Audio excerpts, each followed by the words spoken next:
Hello friend, नमस्कार। मेरे भोजपुरी देहाती गीत के चैनल पर जितने बहन भाई अम्मा चाची लोग जुड़े हैं, मैं सभी के लिए मंगल कामना करती हूँ कि आप लोग स्वस्थ रहें, मस्त रहें, अपना ख्याल रखें।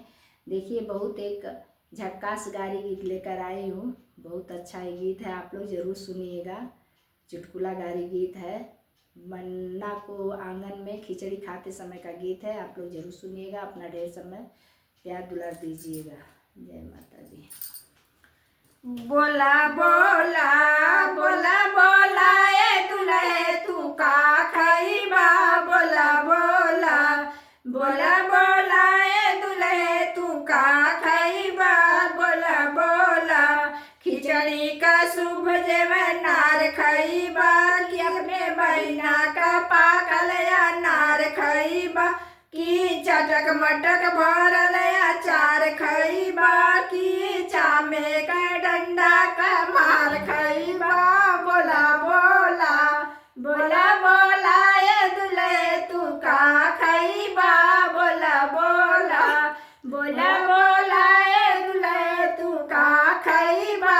बोला बोला पापड़ के संग में चाप खइबा कि अपने बहिना के संग गुलर गप खइबा कि अपने बहिना का खीर मोहर बंद खइबा।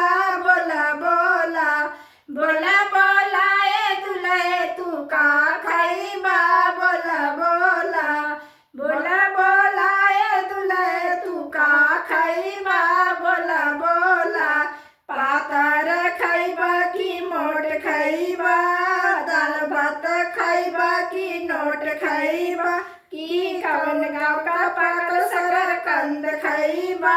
बोला बोला बोला बोला ए दुल्हा तू का खइबा। बोला बोला बोला बोला ए दुल्हा तू का खइबा।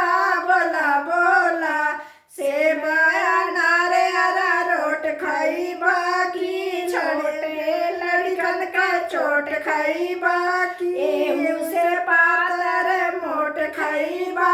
बोला बोला बोला बोला ए दुल्हे तू का खइबा। बोला बोला बोला बोला ए दुल्हे तू का खइबा।